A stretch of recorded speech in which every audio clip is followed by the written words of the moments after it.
Hey everyone, and welcome. Today we're diving deep into an incredible process that sustains all life on Earth, the water cycle. What is the water cycle?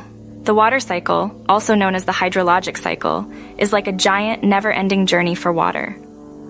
It's constantly moving on, above, and below the Earth's surface, changing form as it goes. Meet the sun. The sun is the driving force behind this amazing process. Its heat powers the whole cycle, like a giant engine in the sky.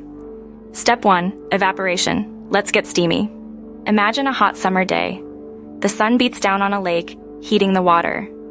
As it gets hotter, some of that water transforms from a liquid to a gas called water.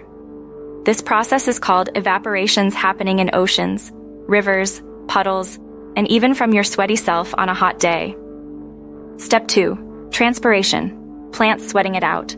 Plants are sneaky participants in the water cycle too. They release water vapor through tiny pores in their leaves, in a process called transpiration. Think of it like plants sweating to cool themselves down. This water vapor rises into the atmosphere, joining the party with the evaporated water. Step 3. Condensation, cloud city. As the water vapor rises higher and higher, it gets cooler.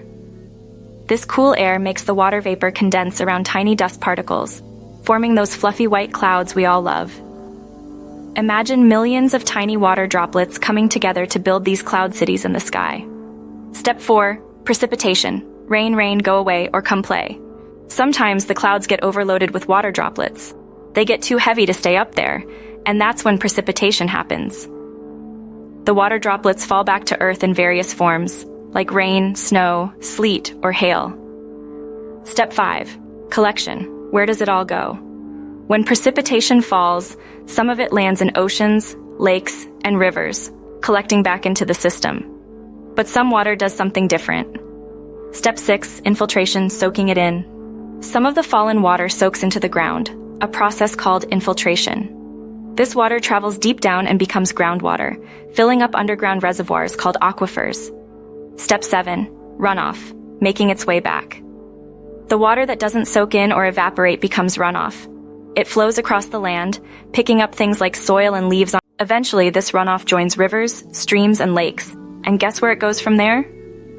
Back to the beginning. The runoff eventually reaches the oceans, completing the incredible journey of the water cycle. The sun heats the water again, and the cycle starts all over. The water cycle. So important. The water cycle is more than just a cool science fact. It's essential for life on Earth. It provides us with fresh water, regulates our climate, and even shapes the landscape. It's a truly amazing and never-ending process.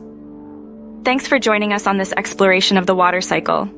Remember, even small actions can impact this vital process. Let's all do our part to conserve water and keep this amazing cycle healthy. Don't forget to like and subscribe for more awesome science adventures. And let us know in the comments below, what's your favorite part of the water cycle?